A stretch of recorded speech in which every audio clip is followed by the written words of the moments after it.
very fortunate with her, I'll tell you that. That was a lot of fun. I mean, we ran around for probably 9 years or 8 years, you know. So, and that's the thing. Sometimes you pick a ride in the carnival that, you know, does the loop-de-loop, it does the swirly-twirl, and it goes through the tunnel of hell and does a couple of roller coaster flips, and then, you know, and they're great, but when something goes wrong with the ride and it ends, you just got to kind of appreciate the ride you had. Well, Russ, right. Perfectly said, okay? And so it's called the Pirates of the Caribbean, right, at Disneyland. Have you ever been on that ride? No, but I'm sure she was very nice. No, but the ups and weirdness of that particular little ride, my daughter wanted to go through it when she was 10 years old. And that's because I said, look, I said, sweetie, if you get straight A's, you're going to get 10 days at Disneyland. And she's like, really? And anyway, she mailed her report card to me, and bingo, perfect. I mean, I'm like, okay, damn, okay, here goes $5,000. Oh, that much? I was thinking maybe, you know, $1,500. Oh, no, we stayed. No, my brother went with me with his wife and his daughter, too, because his daughter was just a little bit younger than my daughter. And so they hung out, and they had a hell of a good time. I mean, so many rides. I mean, and so we got to take the little tram, you know, thing, you know, to get in, so there was no line. Yeah. It was really, really cool. They had a killer bar for the adults, right?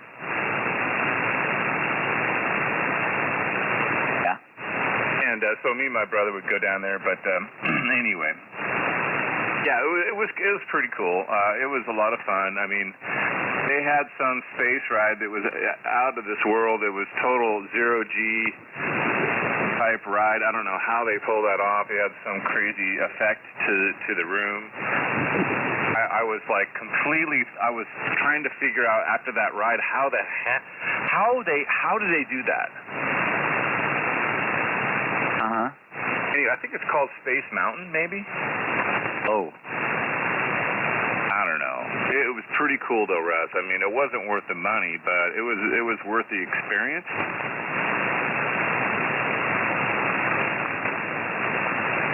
Yeah. Yeah. In fact, my daughter brings it up every once in a while when we go have, you know, get-togethers and stuff. Yeah. Anyway, enough of that, Russ. What did you do today? Okay, so today, let's see. I woke up with a headache from last night's beer. I had 3 old Rasputins in the course of my show, and I was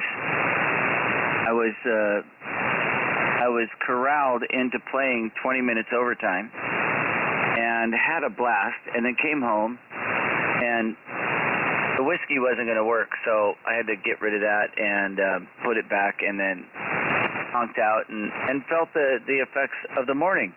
Of course, this was after an 18-mile mountain bike ride before I did my show, so I guess I was a little wide open for, and then, so today was slow going out of the gate, but took care of a few little things. And then his friends that we saw last night invited us over, you know, like, hey, we're going to be home at 2 o'clock. It's pouring rain all day. You guys want to play some pool, have some snacks, some wine maybe. So, and that was going to run well into the evening, but we were kind of like, you know, Denise, she had a dinner all picked out. And tomorrow night's going to be busy from 3 to 5, so said, how about we just see if we can, you know, do a shorter stint over there. So we did from 2 to 5 over there, and you know, my pool playing skills are kind of coming back, Ray. I was doing really well today. So played some pool, worked on a couple of little electronic things, and I thought, you know what? I haven't had some radio time today, so I'll just see what's cooking out there. If I can cattle prod the northern border a little bit. Well, yeah. I mean, well, I don't know. I was playing around on 10 meter a little earlier today, and kind of dead a little bit. And 17 had a little action, but I just said, the band's not really that. All of the HF bands really weren't that good. I mean, there was a couple of guys on 40 that were nice and loud, but that was it. Yeah. So I just well, I'll go rototill my garden, and that's what I did, Russ. Talking about a body workout. I mean, you got like a 300-pound rototiller, and it wants to drag you across the yard, and you got to stop it. Yeah. Yeah, I mean, my legs, I'm going to feel it tomorrow for sure. Yeah, but you had fun.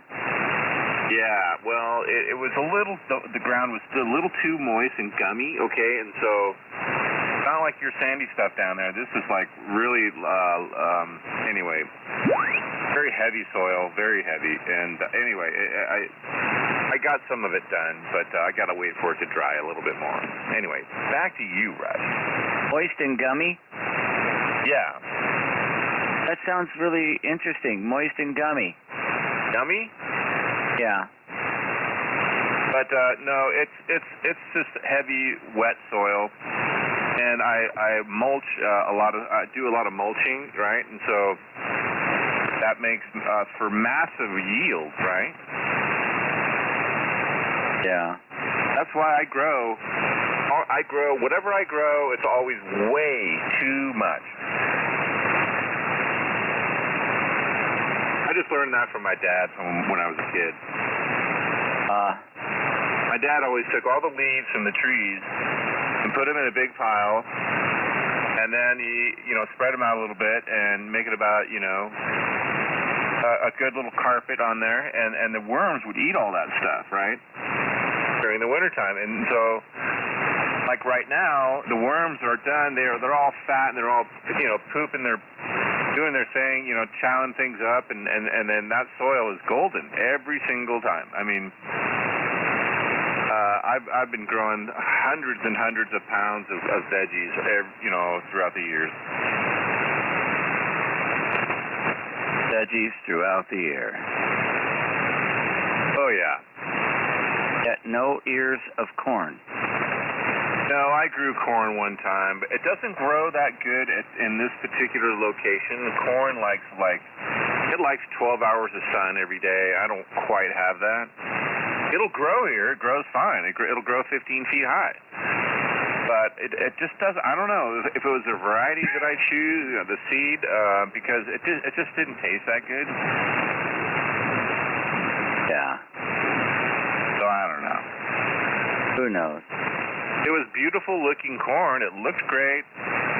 You know what? Actually, I think I picked it too late because I do remember I picked an early, picking, because if you let it get a little bit too late, it'll taste bitter, and it won't be sweet, right? Yeah.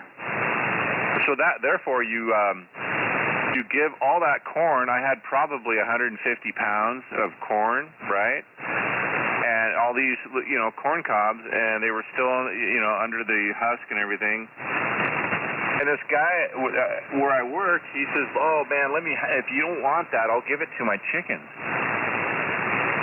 I'll let my wife feed it to all my chickens." He had 30 or 40 chickens, right? A lot. Oh yeah, well these people have property, and the chickens clean up all the bugs. They don't have any problems with little bugs and stuff. So, but anyway, I got eggs forever. I mean, they were so nice that I got every time the guy goes, "Hey, bring an empty carton of an egg carton in," because we don't have any cartons. We got all these eggs, but because I'll fill it up for you and I'll give you 1 day eggs. And I'm like, really? Actually, you want to let them sit for probably 1 day in the fridge. And then they're super good, Russ. So Denise buys eggs at this place I play music called Peacock Cellars, and it's also Peacock Farms. And the winery's in one location, but down the street and across, guy must have had money. Young family, they're probably, just scraping their 40s, but their kids are just approaching their teens and stuff like that. But they grow these beautiful, beautiful jumbo Rhode Island red eggs, and Denise says about 3 in 4 are double yolk. I mean, just amazing. Yeah, that's a healthy egg for sure. That's how a lot of these were too, and but the flavor was, they were kind of slightly brown, but I don't care, man. The flavor was super good, and when you eat eggs like that, your skin gets better, your hair grows fast, and all of those kind of things. Yeah. Nothing wrong with good eggs like that. No, these things are amazing, and every time I play there, which is once a month, still stock up with a couple of dozen, and oh man, just fantastic. Yeah, no, there's nothing like having some really good, natural, free range, anything. Oh yeah. Exactly. I mean, it's like, okay, so I remember, oh man, it was like 15 years ago. This old guy got a hold of me somehow, I can't remember. He called me up on my phone. He goes, I got your number from somebody. He wanted me to fix his radio. He had a 440, right? A TS 440 that had the dot, the no display, right? It's all dots, right? Oh, the dots of death. Yeah, and I happened to know that fix, at that time, because it happened to one of my 430s, right? And if you open up that 430, especially the bottom cover, you'll notice there's no black or brown glue in the PLL board or the controller board, right? Right. It's all gone, and I took it all out very easily, and that was like a really cool. Anyway, this old guy, he goes, "Oh man, this radio." He's like in his 70s. He's long gone now, but anyway, and he goes, "If you can fix this, I'll give you $150." And I said, "Really?" I said, well, let me look at it, make sure that, this is the problem, So I took the covers off, called them back. I said, yeah, I can fix it, I'm pretty sure. I said, give me about 24 hours, and I'll call you back, all right? So, all I did, Russ, is, WD-40 you give it about 24 hours or whatever, and you put it on that rock hard brown glue, it'll turn it into like a very, it'll peel right out of there with tweezers in one piece. That's what happened with me, especially on his. His had a ton of brown glue in it, and it was like solid. It was like you couldn't chip it out. You'd break the board, you'd ruin components. So I soaked it down with this WD-40. And like the next day, I'm like, oh, this is super pliable. It wasn't sticking. It was like a piece of rubber. And it was so nice. Yeah, it was all slippery, and it just slipped right out. No problem. I'm like, cool. So I just cleaned the board off with a little alcohol, and then put it back in, and boom, no problem. It worked fine. So alcohol? So alcohol. That's it. KF7Q9 with NK6R. Yeah, and there's NK6R. Oh, yeah, I mean, that old stuff, so that radio you got is actually that's the radio I never wanted to get stolen because it's so ugly, no one would steal it, right? But it works really, really good, Russ. Yeah, it's pretty ugly. Yeah, I know, and so that's the way I got it, and so all I did was just upgrade the best I could with making it run well and sound good, right? I mean, you heard it. Run well. Right. I mean, I put it on the air for you, right? The island of Runwell. No, that's the Isle of Man. Oh, the Isle of Man rules the Isle of Woman. But the Isle of Runwell is what rules radio. Right. They have to run well. By the way, how's the signal? It's been holding up very steady. I've got you attenuated 18 dB. This radio, I didn't know this. I can have 18 dB attenuation on 80 and 40, and then if I flip to any other band that I didn't activate the attenuator, it's not on. So it remembers the attenuator on each band, and which is great down here on my my high level. What do you call it? Solar panel noise use. I haven't looked outside in a while. It looks okay outside. Yeah, it's just it's been like 60 degrees here, 63 or so.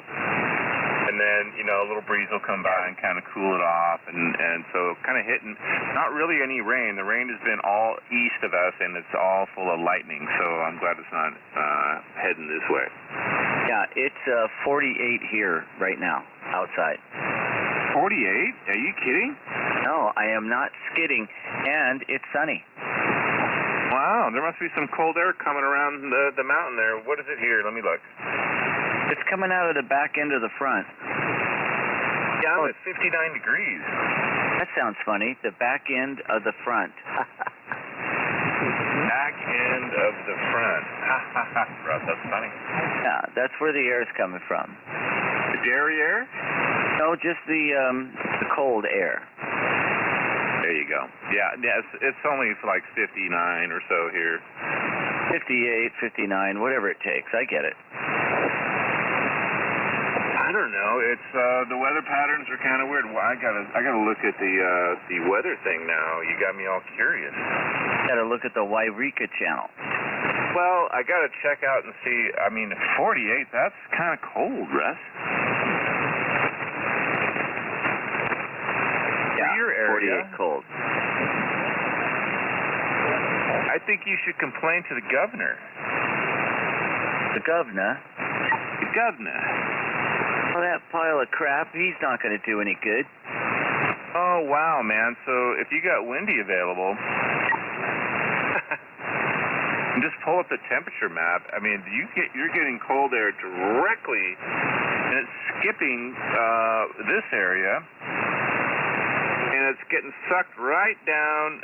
You shouldn't be at 48. You should be at about maybe, like 50 or 55.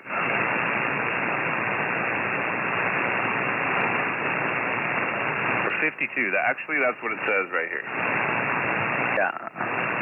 But you're getting a lot of cold air, and you're going to get hammered tomorrow with rain, so have fun. Oh, I'll get hammered tonight. Yeah, because I don't think you're going to want to really actually ride tomorrow. Oh, no, I'm going to ride tomorrow. I have to. Ride in that rain. If it's, so it'll be like 48, 40, yeah, it won't be much above 48 tomorrow. Yeah, but remember, I used to ride in Montana when it was not much above 18, and I still have the gear to do that, so I'll just throw on these little pants, and I'll be fine. Actually, it'll get up to 56. That's the highest, so go around 1 o'clock, and you'll be fine. I can't go around 1 o'clock because I'll be, how do you say, I'll be getting ready for my ride. I mean, my show. So your show starts at 2? Yeah, no, starts at 3, but I got a guy coming over that I'm going to check out some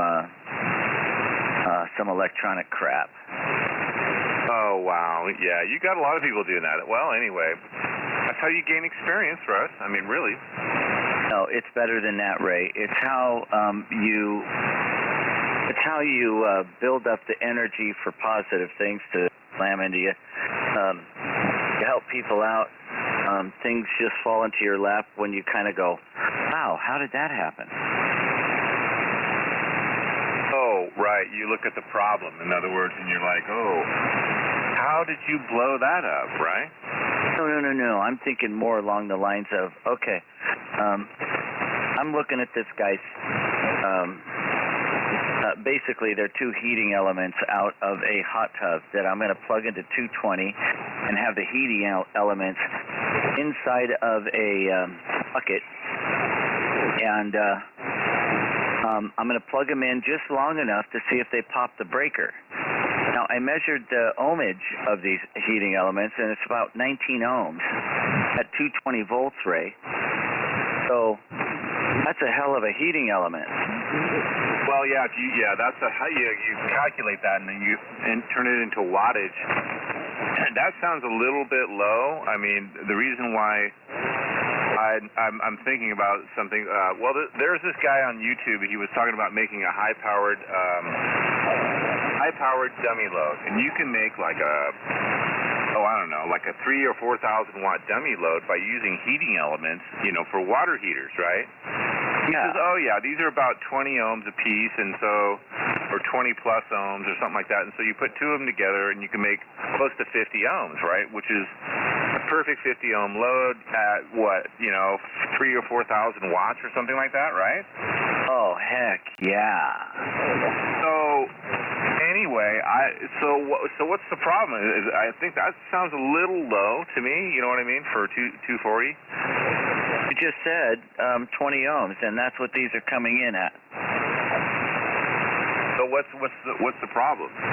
Well, the last time he had the hot tub on, it was popping the breaker when he flipped the heating elements on. But we also discovered that he had two clamps that had failed, and so when the pump is on, it's under pressure, throws water pressure, which was spraying all over on the inside where some electronics are. So we're thinking that the problem was originally because water was getting on electronics and the breaker was blowing, but that's just what we got to check out. That's all I'm saying. It's just we got to check it out, Ray.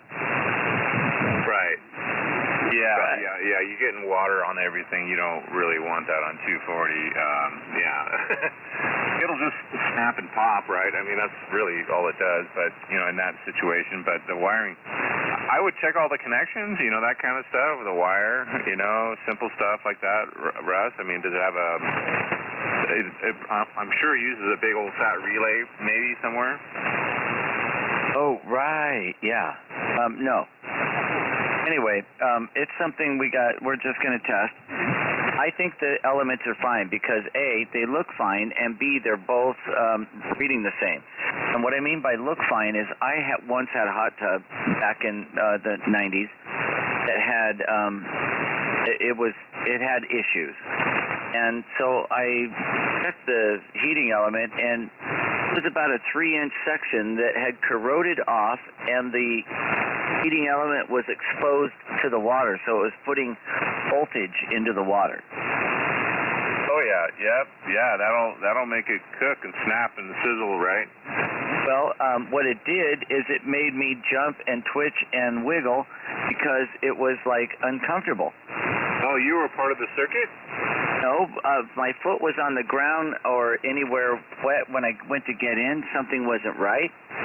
And if the connection of the heating element had been broken, then it could have been deadly. But anyway. Yeah, you got to make sure you have all that right. I mean, I've been involved with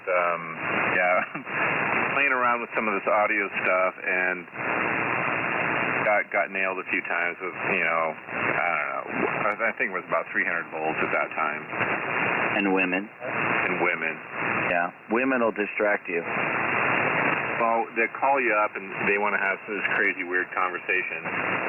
Which is fine. I don't care. I'll listen to them and, go over for dinner maybe. Yeah, but going forward, you just say, okay, if you're going to have this crazy, weird conversation, I don't want it to be over the phone. And B, if you're going to go in a certain direction, I want to be there to help you. Oh, yeah, Yeah, I mean, I've gotten surprise visits, it's like knock, knock, knock on the door. It's like, this wasn't recent, but this was a long time ago, but one gal, you know, I did some work for her, and she, you know, I said, well, just because let me deliver the computer to your house, because she wanted to know where I lived, right? So that was loud. Anyway, so I grabbed the machine. I said, yeah, I'll fix it for you. So when she went to go pick it up, Russ, that was like you know, a game changer. I mean, she like was very aggressive. She showed up with a bag of groceries and all kinds of stuff. She goes, let me make you some dinner. I said, okay, no problem. And she couldn't cook. No, she couldn't cook very well, but she could cook, and it was good enough. And it was okay. Back then, you know, that was a long time ago. But anyway, she was a lot of fun for a little while. I remember you saying that, I don't know why, but I just can't get one that could cook worth a crap. And I said, well, I had to go through some ringers to find one. But, yeah, that's what happens, I guess.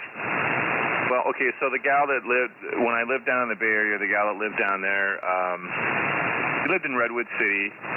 She was highfalutin, you might say. You know, she made a lot of money. She lived in a really expensive area, and she had a nice home. Drove a damn BMW, all that kind of, you know, the whole gamut. You know, Russ? Yeah. Anyway, but I think what happened was she had a really nice barbecue that she said she never used and it never worked right. So I said, well, let me look at it. So I looked at it and I fixed it. It was dirty and it was way too rich. And so if you the food would taste like, you know, fuel instead of food, right? And so I fixed all that and made the food actually taste good. So she liked fish, so I went down and got some red snapper, Russ. Ooh, you got her a red snapper. That's it. And anyway, she, I took one big whole fish, took the head off, took the tail off, and cleaned it, you know. And it was basically kind of a butterfly type fish. I just put a whole ton of butter and garlic, a little bit of lemon and olive oil. And I cooked it fairly quickly, right? Because that's how you want to cook fish. And it came out really good. And she's so she thought, oh no, I got to match this guy. Oh, how the hell am I gonna? And she told me this. And so she tried to make some sort of fish in a pan, and she overcooked it, way overcooked it, and that was it. She goes, well, you cook all the fish from now on. I'm going to make some other stuff. So she was an extremely good baker. And she was good with, like, things like breakfast food and whatever, omelets. But she made all these crepes and all this crap, and that was really good. So she was good with crepes? Yeah, she was kind of a German gal, you know, kind of a slender. She loved a mountain bike. Ah. She was a great mountain biker, actually. She wasn't like a powerful mountain biker or high speed, but she can go for, 15 miles. I mean, no problem. And I'm like, wow. Kathy. That was her name, Kathy. 15 miles. Yeah, I mean, we went up one time up on the coast, you know where Tamales Bay is? Oh, yeah. Yeah. Well, there's a really killer mountain bike trail that goes around. It's not really a mountain trail. It's just a flat trail. But it's a lot of fun, and we went on that all day long.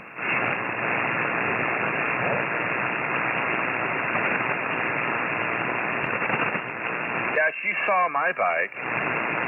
And she goes, oh, I'm going to get a killer mountain bike. And so she goes, let's go down and pick one out. And I said, okay. She dropped like $3,000 on a mountain bike.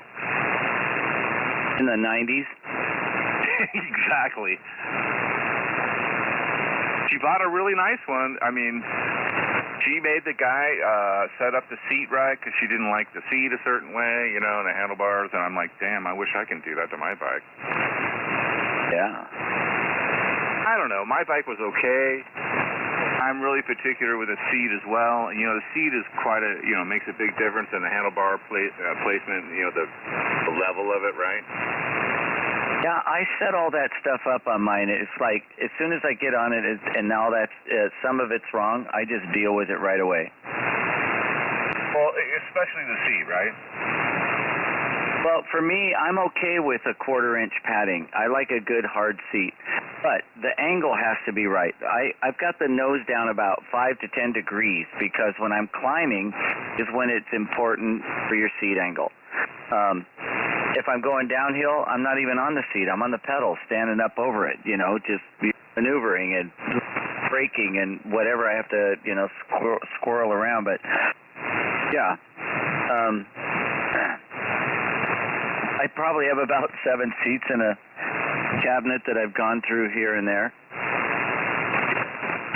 Yeah, I've gotten seats where I didn't really like, and then you know, of course, the angle is huge. I mean, that's massive. I mean, I later on I finally learned about the angle, and I got a seat that can actually adjust that, right? And the old school ones, they were kind of like set.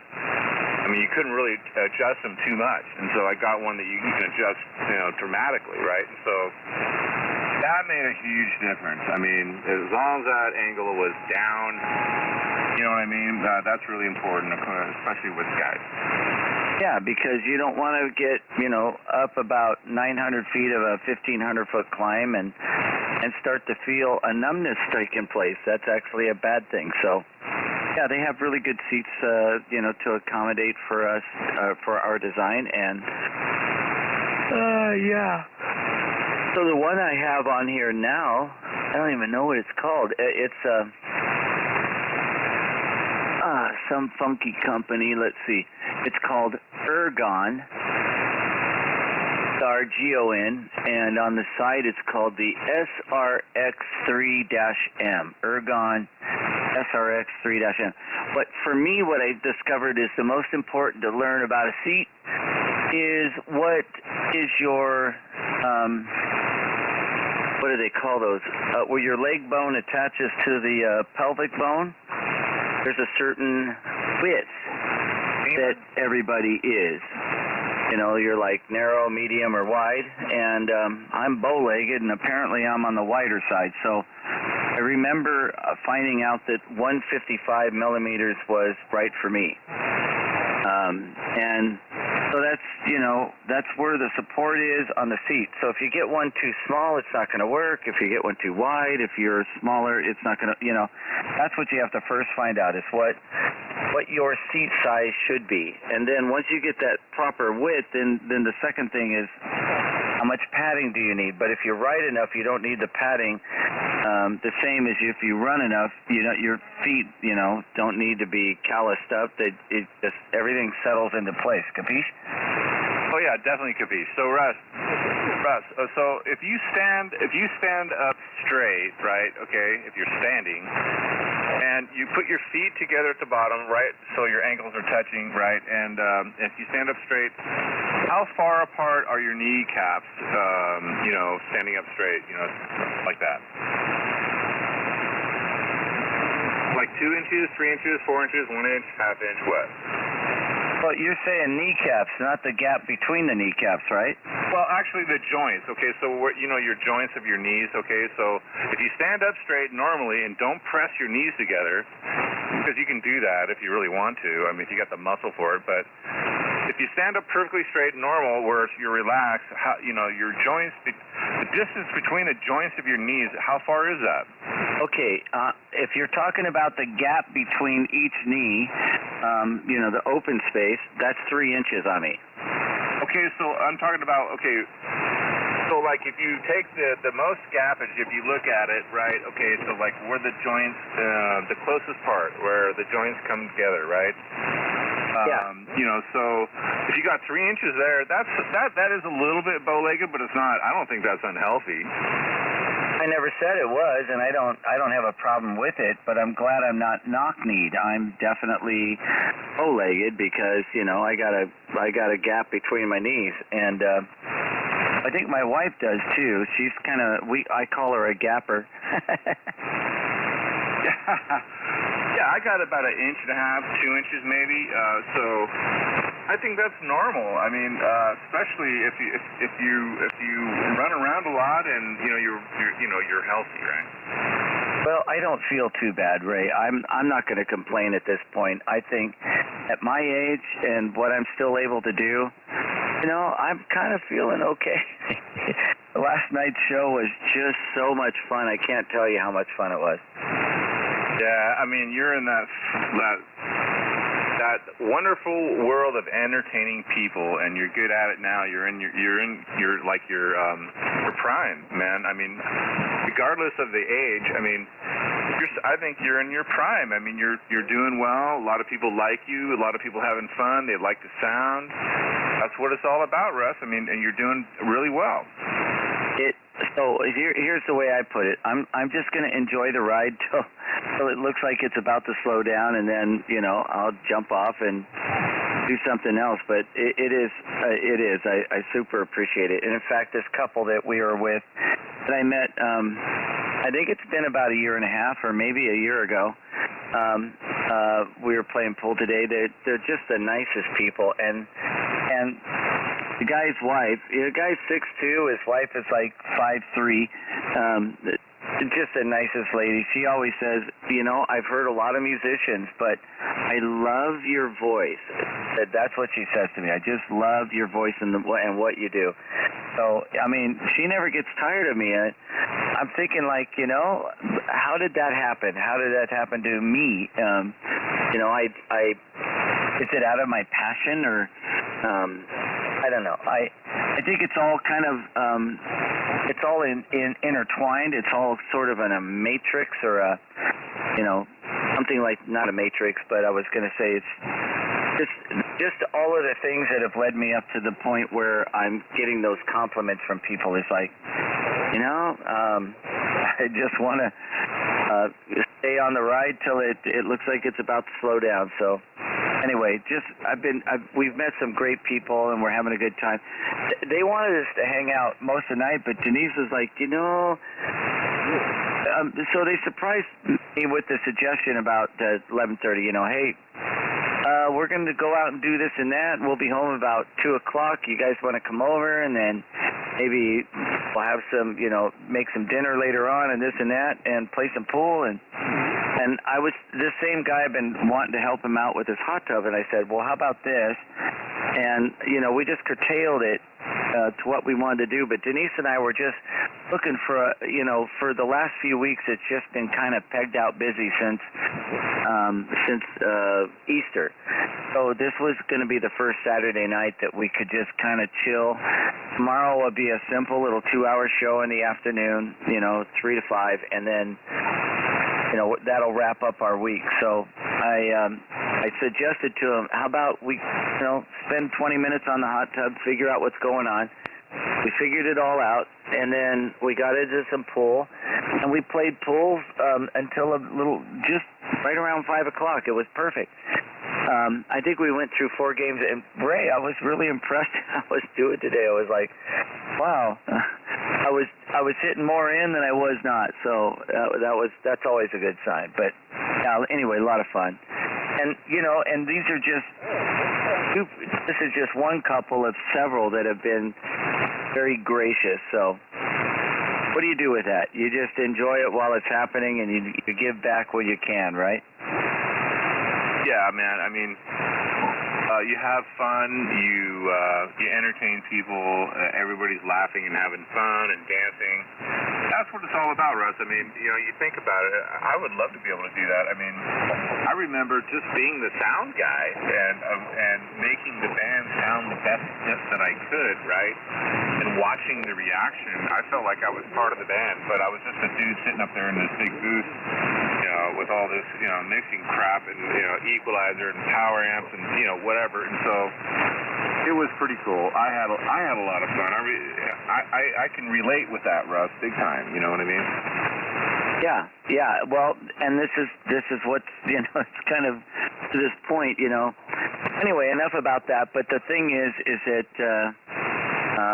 You know, when you got some good people that have kind of, you know, started to, I don't know, gravitate towards you, and you know, some really cool stuff is happening, and I'm just going to run it through. I'm just going to keep it going and stay pro about it. And that's the cool thing, is I seem to know what I need to do to, you know, keep them all happy and toe tapping and requesting. And I got a ton of requests last night. It was really fun. But I played like 20 minutes over because nobody wanted to let me go. No, you can't leave. One more. And it was, you know, it's gratifying in itself. And Denise was like, yep, keep going, honey. So I was like, okay. I can do probably 5 hours comfortably. Wow. Yeah, that's a lot of work, Russ. I mean, you got to think with your head. No wonder you get a headache. You know what I mean? Drink more water. I mean, hydration fixes headaches. That's the easiest fix. People don't know that, but if you got a migraine headache, just start drinking tons and tons of water. It'll go away eventually. You know, that's all it is. You're over intoxified with whatever it may be, and if you just drink a ton of water, it will eventually go away. Anyway, so Russ, so when you play up there, you have all these, more encores, right? And so, you know, you ever had the problem of some gal that gets like a little too attached? There were a couple here and there, but, you know, that happens more in places where there's like a bar situation. But as far as, you know, there's always some very friendly people. And I think that those friendly people are, you know, it's all good intentions. So, it's as far as that goes, let's see. Wait a minute. I'm trying to fix something here, Ray. You don't have your speaker on, do you? My speaker? Yeah. Is it only headphones? I've got my jabber on. Yeah, but your speaker's not running on the radio, right? No speaker on the radio now. Right. So you turn that off, right? So it's only the headphones? Yeah, why? I'm just curious. I don't want to be saying the wrong thing, just in case. I don't want to expose myself. Yeah, but Denise is also in the house, and I'm out here in the shack, and when she pops out, I usually say, hang on. Well, in case it's just a guy thing, I should say. You know what I mean? You know, it's something a woman shouldn't hear. Oh, right. Snap. I mean, it's no big deal. You know me. I'm not too carried away. Yeah, you're not too overly cautious. No, never. I mean, I'm not like Mike. Yeah. I mean, no, you know, yeah, there's no filter whatsoever. Anyway, I forgot what I was going to say, so I won't say it. Yeah, and that's the cool thing, is when it falls off the plate, you know, you just kind of grab the next memory that comes along. That's right. I mean, you know, I actually worked my butt off today, Russ. I know. You were out there having at it, and I can't believe the sun is still cracking in the window here. Yeah, you know, I do some very hardcore rototilling in my garden, and I shouldn't have even tried because it was too wet. I told you this, and so I won't say it again. Wait, what did you call it? Gooey or mushy or what? Yeah, it was too gooey, and it was just too wet. And so, too wet, Russ, you know? Imagine that, too wet. Wet. That's what it was. It was wet. Oh, man, what the hell? No courteous. What? What are you talking about? Oh, somebody moved in right next door. Where? What frequency? Oh, they're just above us. Was it or was it meep, meep, meep? No, it was roar. That one. You hear it? Oh, what a gentleman this guy is. Wow. I guess he can't hear me or something. But you know, if you want to play that game, I could just sit here all day. Anyway, go ahead, brother. All right, I notified him. Oh, that was you. Okay. Yeah.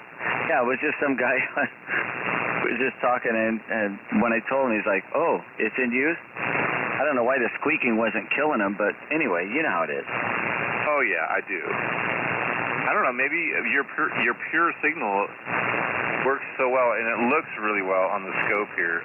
You are just like a pinstripe.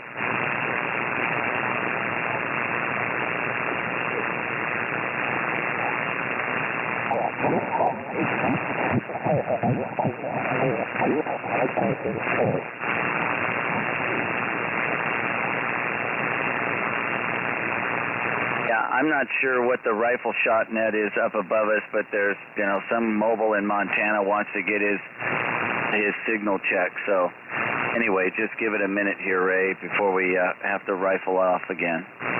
Like 75, let's do 75. No. I just told them to go there. Oh, okay. Oh, well, all right. You have to say, oh, snap. Oh, snap. No, that's that is the web browser little comment when they crash. Yeah. It's like, what is that message 404? There's 404, yeah, and then there's snap.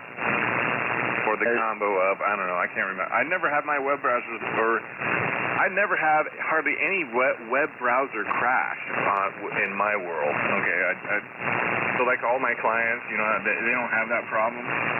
Yeah, it must be Snapchat. Snapchat, I don't know. Yeah, because if you got Snapchat going on, you'll pretty much, you'll take care of the dregs of the earth. Well, sometimes, depending on the security of your browser and the host you're connecting to, okay, that has to. Sometimes there's a little security thing or issue, such as, let's say, your financials or banking or medical, right? Those are the biggest ones, right? And so, or maybe government, your social, you got to make sure your browser's up to date. And it's compatible to that type of, depending on your browser, right? And so you're set up good, Russ. Don't worry about it. I just want to know what's a metaphor. Metaphor? Yeah, what am I going to use a metaphor? Well, don't go to Facebook. Metaphor. Oh, KF7QNI, NK6R, on the end of the day. Oh, I think I got dinner coming up real soon. Let me go check on the